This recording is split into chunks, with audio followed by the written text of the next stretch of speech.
وقال رسول الله صلی اللہ علیہ وسلم من یرد اللہ به خیرا یفقهه فی الدین۔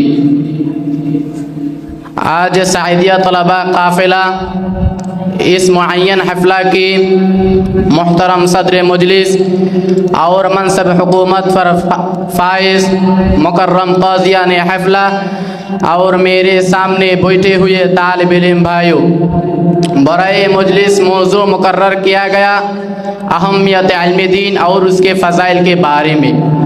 میں اس بارے مختصر وقت میں کچھ کہنے کی کوشش کروں گا انشاءاللہ تعالی۔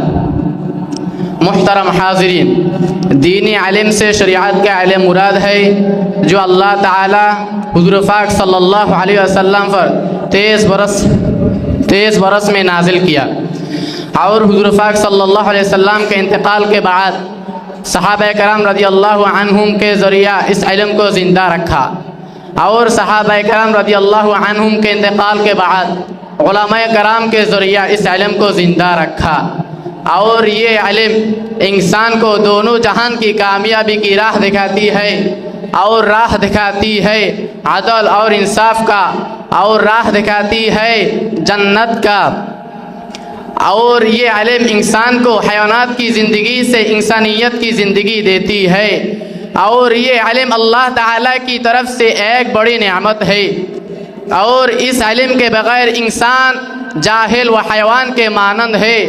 اللہ تعالیٰ نے جس کو یہ علم دین دیا اس کو سب سے بہتر نعمت دیا۔ اللہ تعالیٰ نے سورہ بقرہ کے 259 نمبر آیات میں ارشاد کیا وَمَن يُؤْتَ الْحِكْمَةَ فَقَدْ أُوتِيَ خَيْرًا كَثِيرًا وَمَا يَذَّكَّرُ إِلَّا أُولُو الْأَلْبَابِ، یعنی جس کو علم دین دی گئی اس کو سب سے بہتر نعمت دی گئی۔ آئے میرے بھائیوں، صحیح علم اگر کسی میں رہے تو وہ خراب کام نہیں کرتی، وہ خراب راہ میں نہیں چلتی، وہ گمراہ نہیں ہوتے۔ اگر صحیح علم کسی میں نہ رہے وہ گمراہ ہو جاتے اور خراب کام میں مشغول ہو جاتے اور خراب راہ میں چلتے۔ اور یہ علم عالم و جاہل کے درمیان فرق کرنے کی ایک بڑا آلہ ہے، اور عالم و جاہل کبھی ایک برابر نہیں ہو سکتا۔ اللہ تعالیٰ نے سورہ زمر کے 9 نمبر آیات میں ارشاد کیا قُلْ هَلْ يَسْتَوِي الَّذِينَ يَعْلَمُونَ وَالَّذِينَ لَا يَعْلَمُونَ إِنَّمَا يَتَذَكَّرُ أُولُو الْأَلْبَابِ، یعنی جو جانتے ہو اور جو نہیں جانتے دونوں کیا ایک برابر ہے؟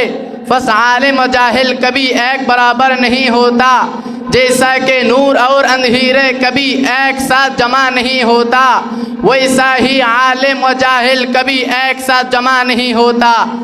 اور یہ علم دین سیکھنا اللہ تعالیٰ نے ہر مسلمان پر فرض کیا، چاہیے کہ وہ مرد ہو یا عورت، جیسے بیہقی شریف میں ہے طلب العلم فریضۃ علی کل مسلم، دین علم کا سیکھنا ہر مسلمان پر فرض ہے۔ اور دوسرے ایک حدیث میں ہے من یرد اللہ بہ خیرا یفقہہ فی الدین، اللہ تعالیٰ نے جس کا بھلائی چاہتا ہے اس کو علم دین دیتا ہے۔ فضیلت کے بارے میں ابو داؤد شریف میں ہے من سلک طریقا یطلب فیہ علما سلک اللہ بہ طریقا من طرق الجنہ، یعنی جو شخص علم دین کے لیے، علم دین ڈھونڈنے کے لیے اللہ کی راہ میں چلی، اللہ تعالیٰ نے اس کی عوض میں اس میں جنت میں داخل کرائے گی۔ دوسرے ایک حدیث میں ہے فضل العالم علی العابد کفضلی علی ادناکم، حضور پاک صلی اللہ علیہ وسلم نے صحابیوں کو کہا کہ عالم کا مرتبہ عابد پر ایسا ہے جیسا کہ میرے مرتبہ تمہارے پر ہے۔ بس ہم یہاں سے سمجھا کہ علم دین ہر جگہ ہر وقت ہمیشہ ضروری ہے۔ بس ہمیں قرآن و حدیث کی روشنی سے علم دین کی اہمیت اور فضیلت ہم یہاں سمجھ گئی۔ اللہ تعالیٰ نے ہمیں علم دین سیکھنے اور اس پر عمل کرنے کی توفیق عطا فرمائے۔ نصر من اللہ و فتح قریب وبشر المؤمنین۔